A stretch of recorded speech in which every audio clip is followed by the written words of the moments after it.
Hello my dear friends, once again most welcome. एक बार फिर से आप सभी दोस्तों का समसामयिक घटना चक्र परिवार की तरफ से मैं अंकुर शुक्ला आप सभी लोगों का हार्दिक स्वागत करता हूं अपने आज के इस डेली करंट अफेयर के सेशन में द पॉइंटर के, जिसमें हम लोग एनालिसिस करने वाले हैं। चलिए तो आइए बढ़ते हैं आज के हमारे सेशन की तरफ। लेकिन उसके पहले आप सभी दोस्त एक बार सेशन को लाइक कर दीजिएगा, शेयर कर दीजिएगा सारे दोस्तों के बीच में, और जिन लोगों ने अभी तक चैनल को सब्सक्राइब नहीं किया है सब्सक्राइब जरूर कर दीजिएगा। आइए बढ़ते हैं आज के हमारे सेशन में, देखते हैं कौन कौन से क्वेश्चन हैं जो मोस्ट इंपॉर्टेंट हैं आपके एग्जाम के लिए। उन सारे क्वेश्चन को अपने पॉइंटर के माध्यम से, वन लाइनर क्वेश्चन के माध्यम से हम डिस्कस करेंगे। सबसे पहले अगर हम बात करें तो फर्स्ट क्वेश्चन हमारा यहाँ पर है, सुप्रीम कोर्ट ने संविधान के किस अनुच्छेद के तहत एजी कौन से संविधान के कौन से अनुच्छेद के तहत एजी पेरेरिवलन को रिहा करने का आदेश दिया है? तो कौन से संविधान के अनुच्छेद के तहत? तो आर्टिकल 142 के तहत, आर्टिकल 142 के तहत ये आदेश दिया गया है हमारे संविधान के सुप्रीम कोर्ट के। सुप्रीम कोर्ट के बारे में तो आप जानते ही हैं, इसके बारे में हमने डिस्कस भी किया है कि संविधान में भाग 5 में और आर्टिकल 124 से लेकर के 147 तक सुप्रीम कोर्ट का यहाँ पर इसके बारे में वर्णन किया गया है। सारे पॉइंट याद रखिएगा सुप्रीम कोर्ट से संबंधित, और आंसर हो जाएगा आर्टिकल 142 के तहत। नेक्स्ट हमारा है, ये किस पूर्व प्रधानमंत्री के हत्याकांड का दोषी था? तो पूर्व प्रधानमंत्री जो थे उनका नाम क्या था? राजीव गांधी। राजीव गांधी के हत्याकांड का दोषी था, जिसने 21 मई 1991 में राजीव गांधी की हत्या की थी। याद रखिएगा, ये 21 मई वही दिन है जिस दिन आतंकवाद निरोधक दिवस मनाया जाता है, राजीव गांधी की हत्या की स्मृति के दिवस के रूप में। ठीक है, कौन सा आतंकवाद निरोधक दिवस सेलिब्रेट किया जाता है? राजीव गांधी का ये हत्यारा है जिसका नाम है एजी पेरेरिवलन। ठीक है, ये सारे पॉइंट याद रखिएगा इस आपके क्वेश्चन से संबंधित। आइए नेक्स्ट क्वेश्चन देखते हैं, युवा शिविर का आयोजन कहाँ पर किया गया है? युवा शिविर का आयोजन कहाँ पर किया गया है? तो ये आपका आयोजन किया गया है करेली बाग में। कहाँ पर? करेली बाग है कहाँ पर? वडोदरा में है ये आपका करेली बाग। और इस शिविर का आयोजन किसने किया है? तो इसका आयोजन श्री स्वामी नारायण मंदिर के द्वारा, श्री स्वामी नारायण मंदिर के द्वारा जो है इसका आयोजन किया गया है। अगला हमारा क्वेश्चन है, अंतर्राष्ट्रीय परिवार दिवस प्रतिवर्ष कब मनाया जाता है? तो 15 मई को मनाया जाता है अंतर्राष्ट्रीय परिवार दिवस, जिसका विषय है परिवार और शहरीकरण। परिवार और शहरीकरण। और सोमालिया के नए राष्ट्रपति के रूप में किसे चुना गया है? तो सोमालिया के नए राष्ट्रपति बने हैं हसन शेख मोहम्मद। कौन? हसन शेख मोहम्मद बने हैं इस समय सोमालिया के नए राष्ट्रपति के रूप में। और फ्रांस की नई व दूसरी महिला प्रधानमंत्री के रूप में किसको नियुक्त किया गया है? तो एलिजाबेथ बॉर्न को। फ्रांस की दूसरी, यहाँ पर ये नई बनी है और दूसरी महिला प्रधानमंत्री हैं फ्रांस की, याद रखिएगा। फ्रांस की कैपिटल क्या है? तो फ्रांस की कैपिटल है पेरिस, जहाँ पर 2024 का ओलंपिक का आयोजन किया जाएगा। 2024 के ओलंपिक का आयोजन इसी फ्रांस को, जो पेरिस को जो है फैशन की नगरी के नाम से जाना जाता है। किसके? फैशन की नगरी के नाम से जाना जाता है। ये पेरिस आपकी सीन नदी के किनारे है। कौन सी? शीन नदी के किनारे है। और साथ ही साथ ये वो पेरिस है जहाँ पर यूनेस्को का मुख्यालय है। कौन सा? यूनेस्को का मुख्यालय है, यानी United Nation Educational Scientific and Cultural Organization, जिसकी स्थापना 1948 में की गई थी, जिसके द्वारा दुनिया भर में विश्व विरासत स्थलों की घोषणा की जाती है। और हमारे देश में टोटल घोषित विश्व विरासत स्थलों की संख्या है 40। हाल ही में 2 नए घोषित किए गए हैं, 39वें और 40वें। 39वां है आपका रामप्पा टेम्पल। कौन सा? रामप्पा टेम्पल तेलंगाना। और 40वां है धौलावीरा। धौलावीरा कहाँ पर है? तो गुजरात में। ठीक है, ये सारे पॉइंट याद रखिएगा। इस जितने भी पॉइंट हमने डिस्कस किया हो, फ्रांस के नए व दूसरी प्रधानमंत्री बन गई है, नाम क्या है? Elizabeth born. और यहाँ पर अभी हाल ही में यहाँ के राष्ट्रपति का भी चुनाव हुआ था, और नए राष्ट्रपति जो दोबारा फिर से बन गए हैं उनका नाम क्या है? Emmanuel Macron. आइए बढ़ते हैं नेक्स्ट पॉइंट पर। अगला हमारा है, फ्रांस की पहली महिला प्रधानमंत्री कौन थी? तो उनका नाम था एडिथ क्रेशन, जो 1991 से 92 तक पहली महिला राष्ट्रपति प्रधानमंत्री के रूप में निर्वाचित की गई थी। कहाँ पर? फ्रांस में। नेक्स्ट हमारा है, संग्रहालय के बारे में जागरूकता पैदा करने हेतु अतिवर्ष आपका प्रतिवर्ष कब सेलिब्रेट किया जाता है ये दिवस? कौन सा? तो अंतर्राष्ट्रीय संग्रहालय दिवस। कौन सा? अंतर्राष्ट्रीय संग्रहालय दिवस जो आपका है ये 18 मई को मनाया जाता है, जिसका थीम है संग्रहालय की शक्ति। और विश्व एड्स वैक्सीन दिवस कब मनाया जाता है? तो विश्व एड्स वैक्सीन दिवस मनाया जाता है 18 मई को मनाया जाता है।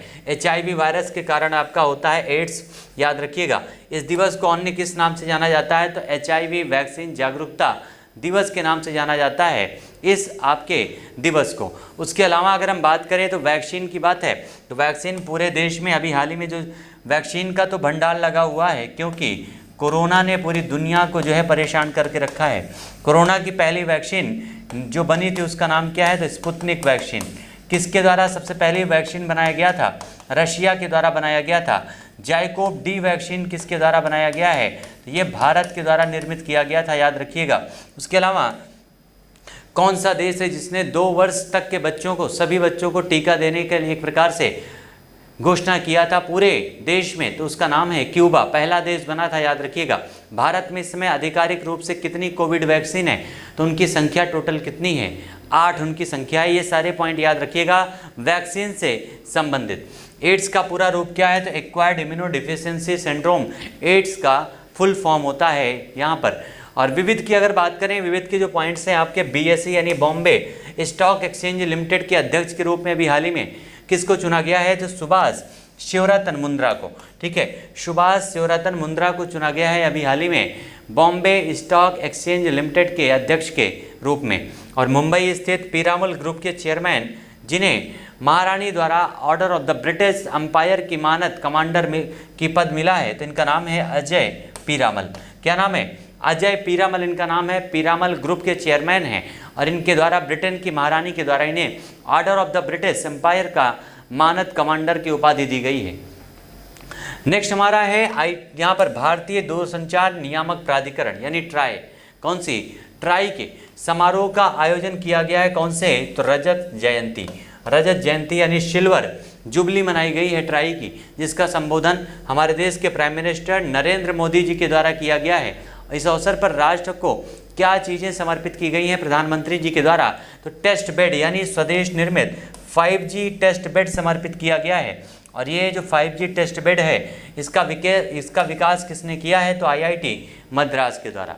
IIT मद्रास के द्वारा इसको विकसित किया गया है। अगर IIT की बात करें तो हमारे देश में टोटल 23 IITs हैं। अभी हाल ही में भारत ने एक विदेश में IIT बनाने की घोषणा की है, जिसे कौन से देश में बनाया जाएगा? तो ये आपका UAE में। कहाँ पर? UAE में यानी संयुक्त अरब अमीरात में इसका निर्माण किया जाएगा।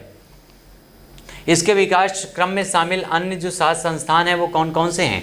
तो IIT दिल्ली है, IIT हैदराबाद है, IIT बॉम्बे है, कानपुर है, बेंगलुरु है और साथ में society for employed microwave electronics engineering and research तथा centre of excellence in wireless technology इसमें शामिल है। नेक्स्ट हमारा है ट्राई की स्थापना किस अधिनियम के अंतर्गत की गई है? तो भारतीय दूरसंचार नियामक प्राधिकरण अधिनियम। कौन सा? भारतीय दूरसंचार नियामक प्राधिकरण अधिनियम 1997 के अंतर्गत जो है इसको शामिल किया गया 1997 के तहत। और विदेशी मुद्रा भंडार के प्रबंधन संबंधी छमाही रिपोर्ट किसके द्वारा जारी की जाती है? ये RBI के द्वारा जारी की जाती है, यानी रिजर्व बैंक ऑफ इंडिया। ठीक है, रिजर्व बैंक ऑफ इंडिया की बात करें तो इसका RBI की जो स्थापना एक प्रकार से 1926 के यंग कमीशन और साथ में 1934 के यहाँ पर अधिनियम के आधार पर, इन दोनों के आधार पर RBI का गठन 1935 में RBI का गठन किया गया था और इसका राष्ट्रीयकरण 1949 में किया गया था, इसका नेशनलाइजेशन 1939 में।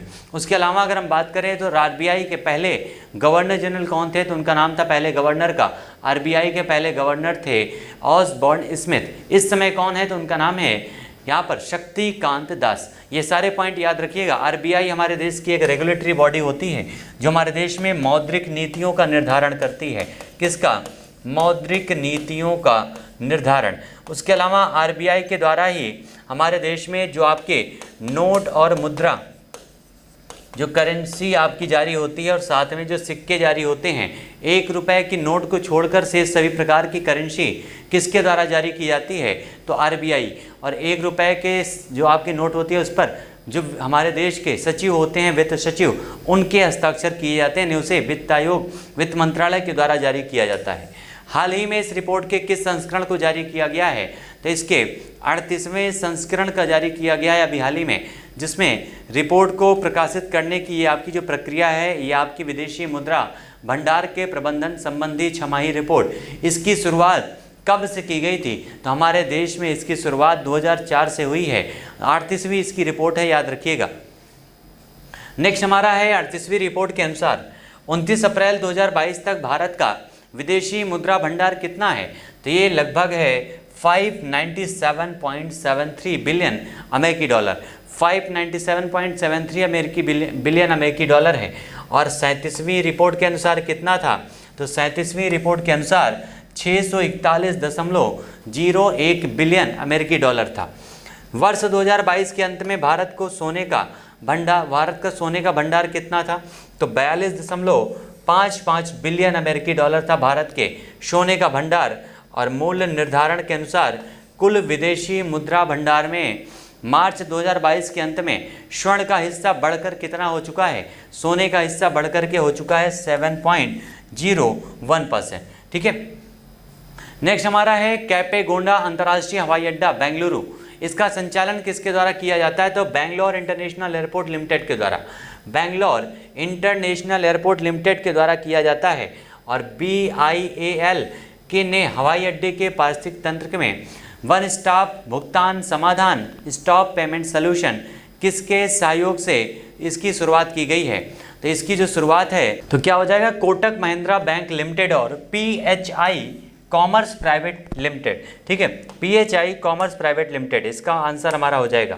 नेक्स्ट हमारा खेल से पॉइंट है कि पहली बार भारत विश्व के सबसे बड़े शतरंज आयोजन की मेजबानी करेगा। भारत के द्वारा पहली बार विश्व के सबसे बड़े शतरंज आयोजन की मेजबानी की जाएगी। उसका नाम क्या है? शतरंज ओलंपियाड 2022। कौन सा? शतरंज ओलंपियाड 2022 का आयोजन किया जाएगा किसके द्वारा?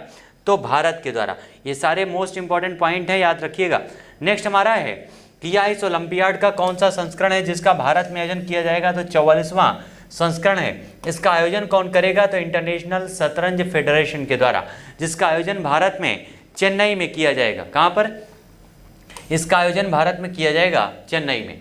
नेक्स्ट हमारा पॉइंट है 44वें संस्करण के आयोजन हेतु अखिल भारतीय शतरंज महासंघ ने किस राज्य सरकार के साथ में समझौता किया है? तो तमिलनाडु, क्योंकि तमिलनाडु के साथ समझौता किया गया है, चेन्नई में आयोजन हो रहा है। संस्करण कौन सा है? तो 44वां है।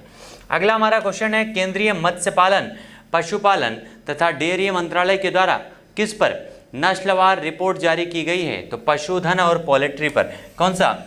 पशुधन और पोल्ट्री पर। आपको पता है 20वीं पशुधन गणना रिपोर्ट जारी की गई थी 2019 में। ठीक है, 20वीं पशुधन गणना रिपोर्ट 2018-19 की 20वीं पशुधन गणना रिपोर्ट पर ये आपकी केंद्रीय मत्स्य पालन, पशुपालन और डेयरी मंत्रालय की जो रिपोर्ट है, नस्लवार रिपोर्ट, ये आधारित है।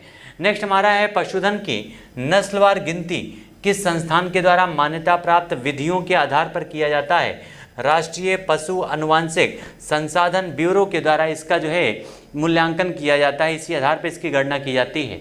और इस रिपोर्ट में NBAGR के द्वारा पंजीकृत 19 प्रजातियों की कितनी मान्यता प्राप्त स्वदेशी, विदेशी और संकर नस्लों को शामिल किया गया है? तो इसके अंतर्गत 184 नस्लों को शामिल किया गया है। किन नस्लों की एक प्रकार से सबसे प्रमुख योगदान है? तो इनमें गिर की नस्लों का, लाखिमी और साहिवाल, इन नस्लों का कुल स्वदेशी मवेशियों में सर्वाधिक योगदान है। याद रखिएगा, इन 3 आपकी नस्लें हैं।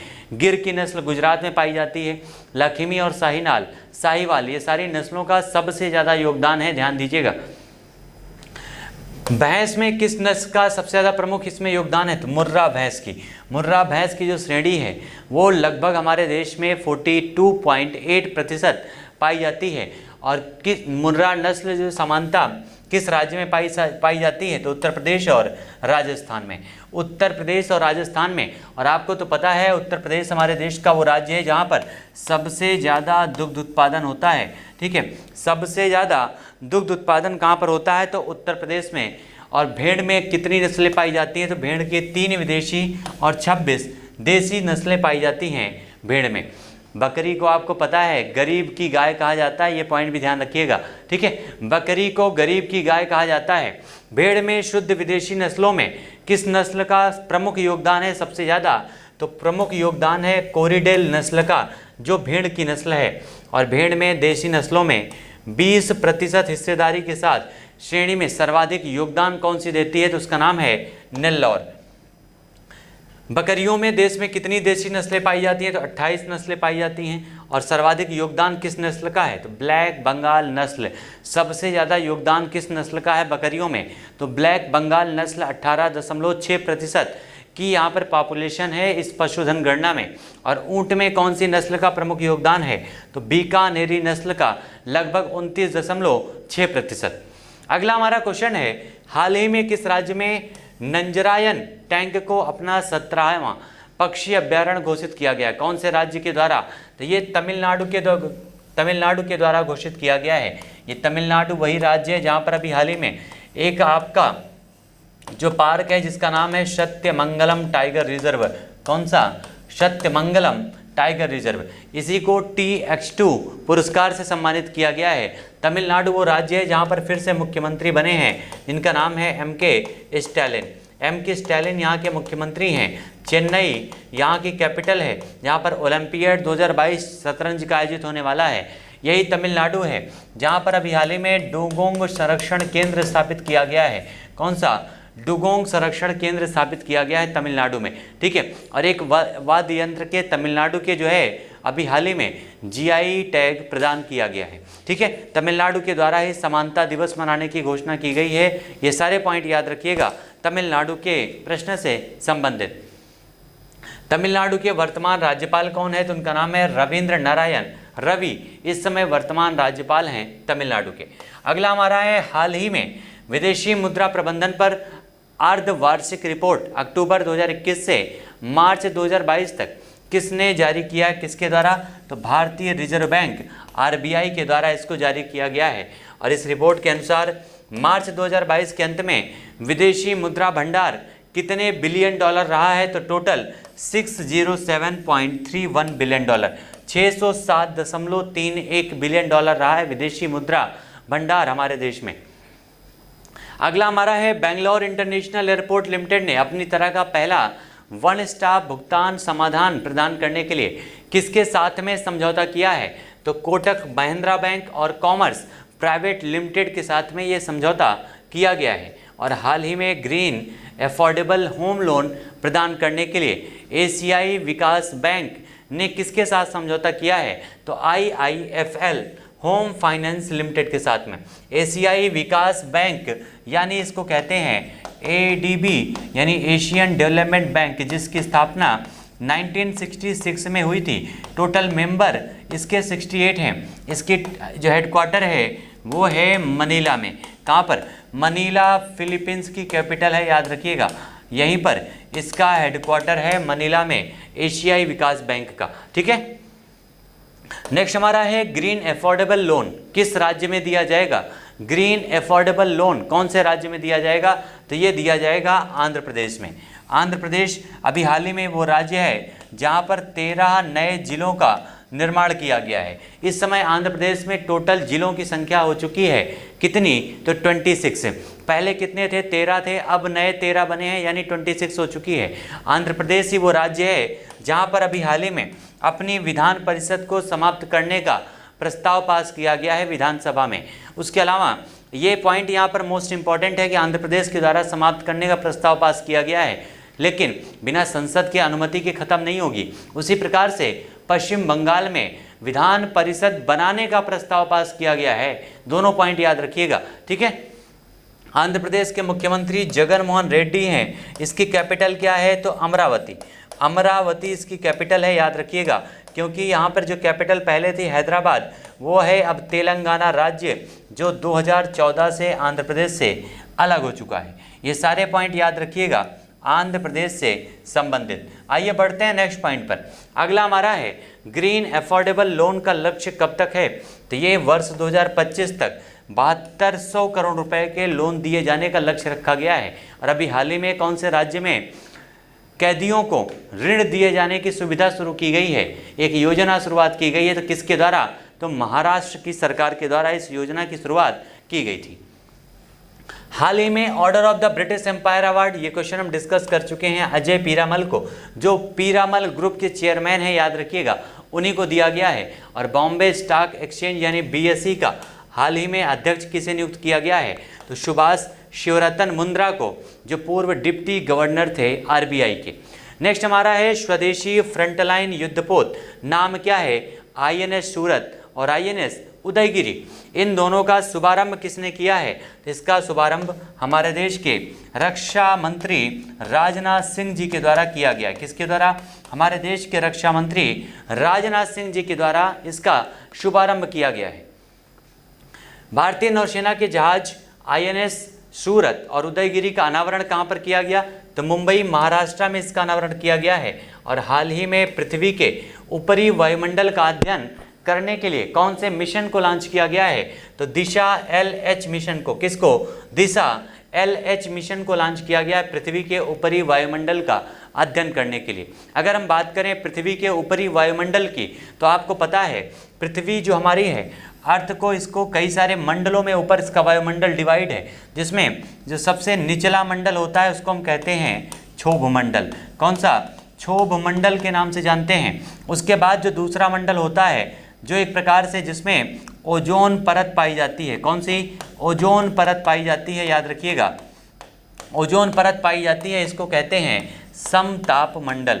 समताप मंडल के नाम से जानते हैं। इसके ऊपर एक परत जो है ये बीच में पाई जाती है, इसीलिए इसको मध्य मंडल कहा जाता है। कौन सा? मध्य मंडल के नाम से जानते हैं। इसके पहले इसके ऊपर एक मंडल है जिसमें आयन पाए जाते हैं। हमारे जितने भी सैटेलाइट होते हैं ज़्यादातर यहीं पर स्थापित किए जाते हैं। उसके अलावा हमारे रेडियो टेलीविज़न जो चलते हैं उनमें जो आपके वेव्स होती हैं यहीं से जाकर के वो टकरा करके वापस आती हैं, और हमारा उसका प्रसारण जो हमारे रेडियो पे या फिर टेलीविज़न में होता है तो आयन मंडल से जुड़ा हुआ है। और सबसे लास्ट में कौन सा है? तो बहिर्मंडल है। कौन सा? बहिर्मंडल है, याद रखिएगा। ऑस्ट्रेलिस जो आपका है, ऑस्ट्रेलिस बोरेलिस, ये सारी घटनाएं आयन मंडल में ही घटित होती हैं। और हमारे देश में, हमारे पूरे विश्व में जितनी भी मौसमी घटनाएं हैं वो सारी मौसमी घटनाएं इसी क्षोभ मंडल के अंतर्गत होती हैं, याद रखिएगा। ठीक है, ये सारे मोस्ट इंपॉर्टेंट पॉइंट थे आपके वायुमंडल से संबंधित, और इन्हीं का अध्ययन करने के लिए दिशा L और H का अभी हाल ही में मिशन की घोषणा की गई है। नेक्स्ट अगर पॉइंट की बात करें तो इस मिशन की घोषणा किसने किया है? तो भारतीय अंतरिक्ष अनुसंधान संगठन ने, इंडियन स्पेस रिसर्च ऑर्गेनाइजेशन के द्वारा, इंडियन स्पेस रिसर्च ऑर्गेनाइजेशन के द्वारा इसकी घोषणा की गई है, जिसकी स्थापना 1969 में हुई थी और हेडक्वार्टर कहाँ पर है? बेंगलोर में। ठीक है, इसके इस समय हाल ही में अभी इसके चेयरमैन इसके बदल गए हैं, जिनका नाम क्या है? P सोमनाथ। इसके पहले कौन थे? तो उनका नाम था K शिवान। नेक्स्ट हमारा है अंतर्राष्ट्रीय संग्रहालय दिवस, प्रतिवर्ष कब मनाया जाता है? तो 18 मई को। इसको क्वेश्चन को हम डिस्कस कर चुके हैं पहले भी, इसका थीम क्या है? तो संग्रहालय की शक्ति। युवा शिविर का आयोजन वडोदरा गुजरात में किया गया है, और इसका संबोधन किसने किया है? तो हमारे देश के प्राइम मिनिस्टर नरेंद्र मोदी ने। ठीक है, गुजरात से संबंधित कई सारे पॉइंट हमने आप लोगों को कई बार बताया है, और ये आपका गुजरात करंट अफेयर के दृष्टिकोण से सबसे इंपॉर्टेंट पॉइंट है, ध्यान दीजिएगा। ठीक है, गुजरात के बारे में अगर हम बात करें, सबसे पहला पॉइंट याद रखिएगा, सबसे पहले स्टील रोड। कौन सा? स्टील रोड कहाँ पर बन रही है? तो सूरत में बन रही है। उसके अलावा दूसरा है 108 फीट की हनुमान जी की प्रतिमा, हनुमान जी की प्रतिमा। तीसरा है 182 मीटर की स्टैच्यू ऑफ यूनिटी, दुनिया की सबसे बड़ी प्रतिमा, याद रखिएगा, सरदार वल्लभ भाई पटेल की। चौथा है यहाँ पर व्यू पॉइंट का उद्घाटन, व्यू पॉइंट का उद्घाटन कहाँ पर? नडा बेट में। कहाँ पर? नडा बेट में किया गया है हमारे गृह मंत्री जी के द्वारा। किसके द्वारा? गृह मंत्री जी के द्वारा। उसके अलावा अगर हम बात करें तो अभी हाल ही में आपका धौलावीरा 40वां स्थल बना था। यहाँ पर यूनेस्को के द्वारा 40वां स्थल शामिल किया गया था यूनेस्को की साइट में विश्व धरोहर स्थलों के रूप में। उसके अलावा यहीं पर खेल महाकुंभ की शुरुआत की गई है। खेल महाकुंभ की शुरुआत कहाँ पर की गई है? तो गुजरात के अहमदाबाद में शुरुआत की गई हमारे देश के प्रधानमंत्री जी के द्वारा। यहीं पर एक जो आपका जगह है जिसका नाम है केवड़िया, कौन सा? केवड़िया जो आपका जगह है गुजरात में, जहाँ पर आपका स्टैच्यू ऑफ यूनिटी है, इसी का नाम परिवर्तित कर दिया गया है। इसका नाम परिवर्तित करके क्या कर दिया गया है? तो एकता नगर, कौन सा? एकता नगर इसका नाम रखा गया है। उसके अलावा यहीं पर डिफेंस एक्सपो का आयोजन किया जा रहा है। 2022 का डिफेंस एक्सपो जो अभी डिले किया गया है। ठीक है, ये सारे मोस्ट इंपॉर्टेंट पॉइंट हैं गुजरात से संबंधित। बहुत सारे पॉइंट हैं जो इस समय गुजरात से जुड़े हुए हैं। जैसे आप देख सकते हैं कि एक आपका निर्यात तैयारी सूचकांक जारी किया गया। कौन सा? निर्यात तैयारी सूचकांक में गुजरात पहले स्थान पर है, फर्स्ट पे। तो इस तरह के सारे पॉइंट आपके गुजरात से जुड़े हुए हैं। बहुत सारे most important point. Gandhi ji की कुल्हड़ की प्रतिमा बनाई गई है गुजरात में ही। ठीक है, तो ये सारे पॉइंट हैं गुजरात से संबंधित, सारे छाप लीजिएगा, मोस्ट इंपॉर्टेंट है। नेक्स्ट हमारा है हाल ही में इंडस्ट्री कनेक्ट विद सेंटर। कौन सा? Industry connect with centre excellence conclave का उद्घाटन किसने किया है? तो ये उद्घाटन किया गया है भगवंत खुबा के द्वारा। किसके द्वारा? भगवंत खुबा के द्वारा इसका उद्घाटन किया गया है। कहाँ पर किया गया है? तो नई दिल्ली में इसका उद्घाटन किया गया है, जिसका नाम है क्या? Industry connect with centre of excellence conclave का उद्घाटन। और हाल ही में स्वदेशी रूप से विकसित नौसैनिक एंटी शिप मिसाइल, कौन सा? स्वदेशी रूप से विकसित नौसैनिक एंटी शिप मिसाइल का पहला यहाँ पर सफल परीक्षण किसने किया है? तो भारतीय सेना और डीआरडीओ ने। भारतीय सेना दिवस आपको पता है 4 दिसंबर को मनाया जाता है और डीआरडीओ की स्थापना हुई थी 1958 में। हेडक्वार्टर है नई दिल्ली में। ठीक है, नई दिल्ली में हेडक्वार्टर है, याद रखिएगा डीआरडीओ का। नेक्स्ट हमारा है इस मिसाइल का सफल परीक्षण कहाँ पर किया गया है? तो उड़ीसा में इसका परीक्षण किया गया है, उड़ीसा राज्य में। उड़ीसा के बारे में अगर हम बात करें तो उड़ीसा हमारे देश का वो राज्य है जो हमेशा हॉकी को प्रोत्साहन देता है, क्योंकि यहाँ के मुख्यमंत्री हैं नवीन पटनायक। नवीन पटनायक यहाँ के मुख्यमंत्री हैं। कैपिटल क्या है? तो भुवनेश्वर उड़ीसा की कैपिटल है। यहीं पर आपका कोणार्क का सूर्य मंदिर है। कोणार्क का सूर्य मंदिर है। यहीं पर आपका लिंगराज मंदिर है। कौन सा? लिंगराज मंदिर भुवनेश्वर में है। यहीं पर उड़ीसा में है कलिंगा स्टेडियम। कलिंगा स्टेडियम याद रखिएगा उड़ीसा में स्थित है। इसी उड़ीसा में है सिमलीपाल वन अभ्यारण्य।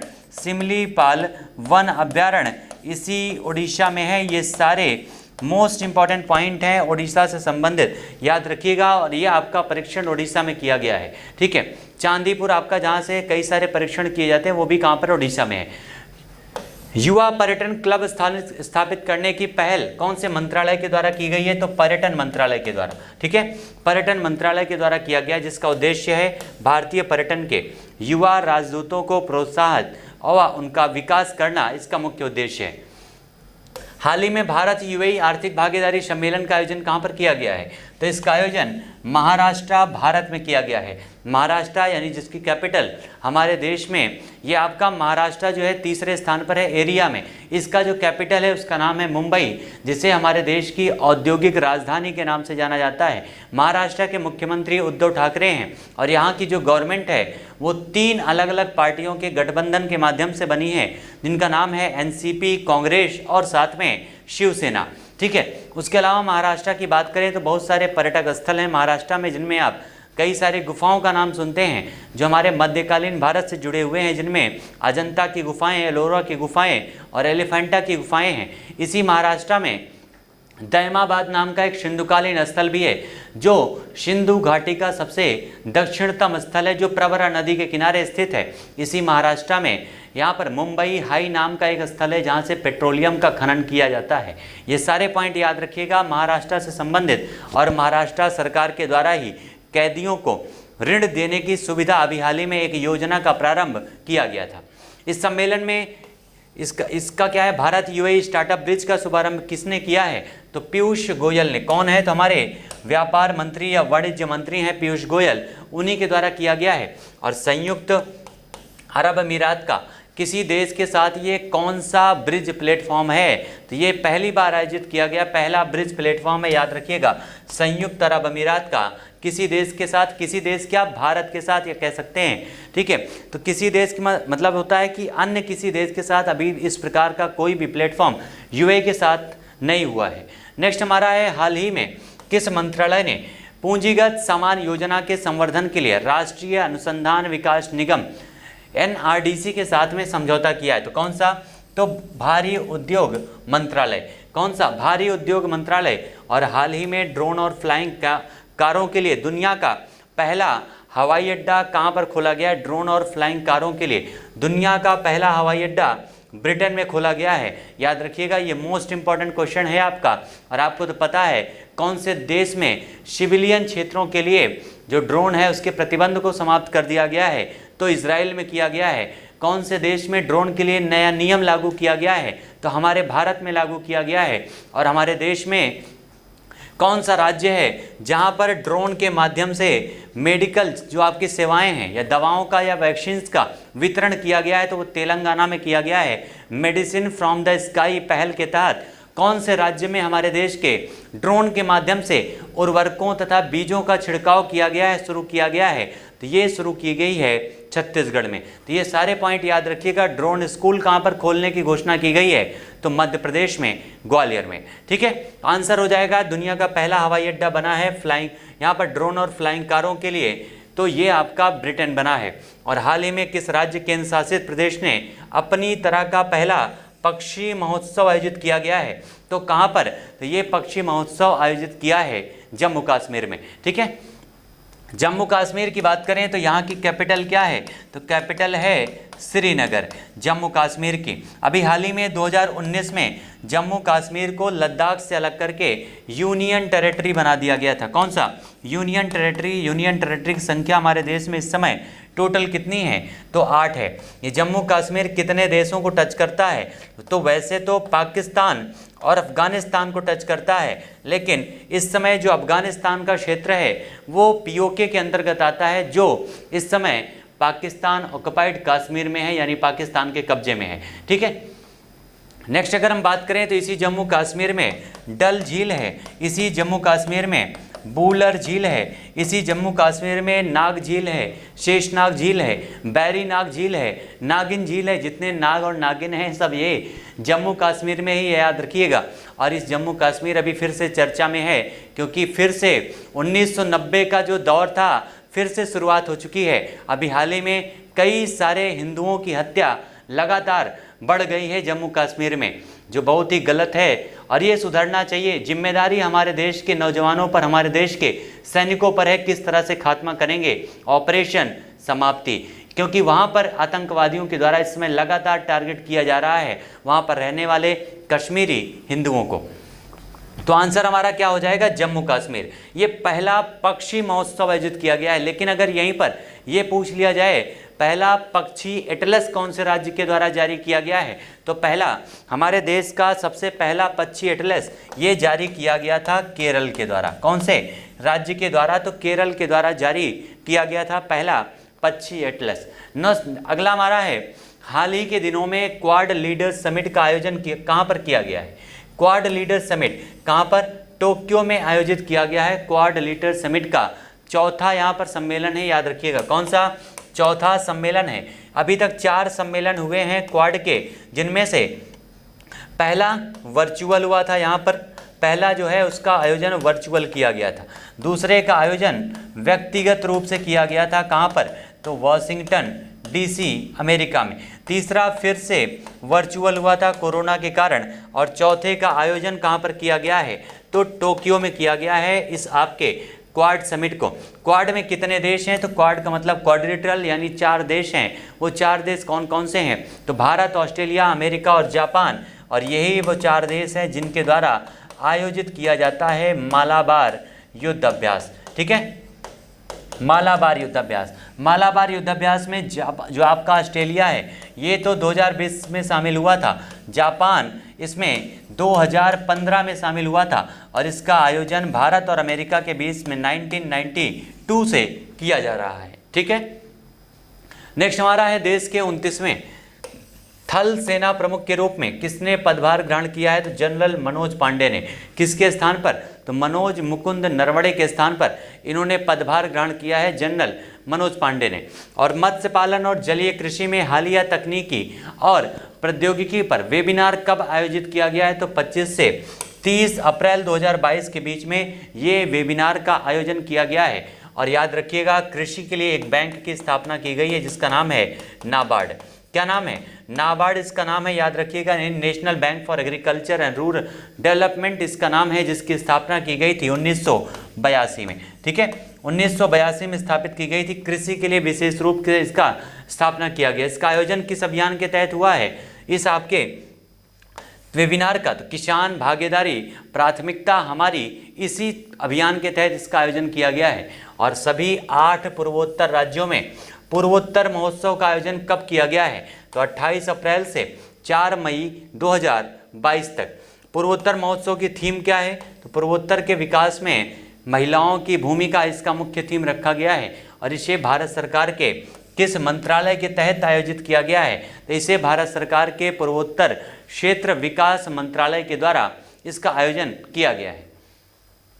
किस महोत्सव के एक हिस्से के रूप में इसको मनाया जाएगा? तो आज़ादी के अमृत महोत्सव, आपको पता है 75वां महोत्सव मनाया जा रहा है, जिसमें इसका आयोजन 12 मार्च को, कब? 12 मार्च को इसका आयोजन साबरमती आश्रम से किया गया है। साबरमती आश्रम से हमारे देश के प्रधानमंत्री जी के द्वारा इसकी शुरुआत की गई थी। और ये 12 मार्च को ही क्यों शुरू किया गया? क्योंकि 1930 में गांधी जी के द्वारा इसी साबरमती आश्रम से दांडी यात्रा की शुरुआत की गई थी, जो 6 अप्रैल तक चला था। ठीक है, इसी प्रकार से ये 75वां आपका जो आज़ादी का अमृत महोत्सव है, ये 15 अगस्त 2023 तक चलेगा, याद रखिएगा। ठीक है, अगला हमारा है भारत सरकार के सूचना और प्रसारण मंत्रालय के तहत किस चैनल ने सर्वश्रेष्ठ हिंदी श्रृंखला के लिए प्रतिष्ठित ENBA गोल्ड अवार्ड 2021 को जीत लिया है? तो ये डीडी किसान के द्वारा ये जीता गया है अवार्ड। और डीडी किसान ने अपने किस कार्यक्रम के लिए पुरस्कार प्राप्त किया है? तो बेस्ट फ्रेंड फॉरएवर। किसके लिए? बेस्ट फ्रेंड फॉरएवर के लिए ये आपका पुरस्कार प्राप्त किया है डीडी किसान ने। इस कार्यक्रम का संबंध किससे है? इसका संबंध पालतू पशुओं के संरक्षण से है। इसका कौन सा संस्करण है? तो ये 14वां संस्करण है। ENBA का पूर्ण रूप क्या है? तो exchange for media news broadcasting awards इसका पूरा रूप है। और दूरसंचार और सूचना व संचार प्रौद्योगिकी के विविध क्षेत्रों में सहयोग के लिए जिन 2 संस्थाओं के बीच एक समझौता ज्ञापन पर हस्ताक्षर हुआ है, उसका नाम है C.DOT और CDAC। CDAC के द्वारा ही आपको हमने बताया था, परम जो आपकी परम नाम की पूरी श्रृंखला चल रही है सुपर कंप्यूटर की, वो किसके द्वारा संचालित हो रही है? तो CDAC के माध्यम से। ठीक है, C.DOT का पूर्ण रूप क्या है? तो सेंटर फॉर डेवलपमेंट ऑफ टेलीमेट्रिक्स। और CDAC क्या है? तो centre for development of advance computing, यानी सुपर कंप्यूटर। ठीक है, तो ये सारे हमारे आज के सेशन के मोस्ट इंपॉर्टेंट पॉइंट थे आपके जो 1 लाइनर सेशन में इस आपकी बुक पर आधारित थे, जो आपका हमारा घटना चक्र समसामयिक घटना चक्र के द्वारा जो पॉइंटर बुक जो आपकी जारी की जाती है, उस पूरे बुक के एनालिसिस के आधार पर ये आपके वीडियो डेली लॉन्च होते हैं, डेली आपके वीडियोस अपलोड किए जाते हैं, सिर्फ और सिर्फ आपकी सफलता के लिए। क्योंकि हमारा उद्देश्य केवल आपकी सफलता है। जितने भी लोग हमारे साथ जुड़े हुए हैं, सारे लोगों से एक बार रिक्वेस्ट है कि एक बार सेशन को आप सभी लोग लाइक कर दीजिएगा जिन्होंने नहीं किया है, और जितने लोगों ने अभी तक चैनल को सब्सक्राइब नहीं किया है, सब्सक्राइब जरूर कर दीजिएगा। ठीक है, मिलते हैं फिर से अपने अगले सेशन में नए लेक्चर्स के साथ में, नए क्वेश्चन के साथ में, नए जोश के साथ में। तब तक के लिए आप सभी लोगों को thank you so much all my dear students.